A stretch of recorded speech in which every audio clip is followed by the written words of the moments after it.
सांगलीत सजीव देखाव्यांसाठी प्रसिद्ध असणाऱ्या खोकी संघटना गणेशोत्सव मंडळाने 43 वर्षी आपली परंपरा कायम ठेवली आहे। गुरुवारी मंडळाकडून लोप पावत चाललेल्या लोककलावंत आणि लोककला यावर देखावा सादर केला।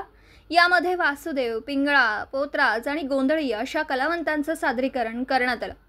मंडळाचा अध्यक्ष दीपक चव्हाण यांनी या देखाव्याचं आयोजन केलं होतं।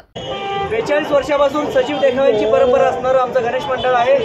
दररोज वेगवेगळे देखावे या ठिकाणी आपले स्थानिक कलाकार आपल्या सांगलीसाठी सादर करतात। सांगलीच्या विविध विषयांवर, सामाजिक प्रश्नांवर या ठिकाणी सजीव देखावे सादर करतो। आज पहिला देखावा या ठिकाणी आपल्यासमोर सादर होतोय आणि हा देखावा पाहण्यासाठी आपण सर्व नागरिकांनी, सर्व आबालवृत्तांनी आनंद टॉकीज जवळ मारुती रोड या ठिकाणी आमचं खोकी मालक संघटना गणेश मंडळ आहे। या मंडळाला दररोज सायंकाळी 7 नंतर भेट द्यावी।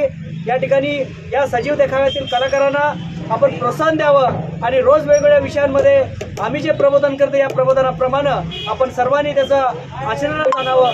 या सर्वांना विनंती आहे की 6व्या दिवसापर्यंत आम्ही या ठिकाणी जे सजीव देखावे सादर करतो हे सजीव देखावे पाहण्यासाठी आपण सर्वांनी या ठिकाणी यावं आणि आम्हाला प्रोत्साहन द्यावं।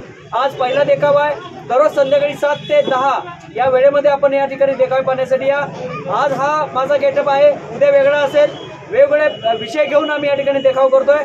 त्यामुळे या 10-11 वाजेपर्यंत आम्ही आज तुमच्यासाठी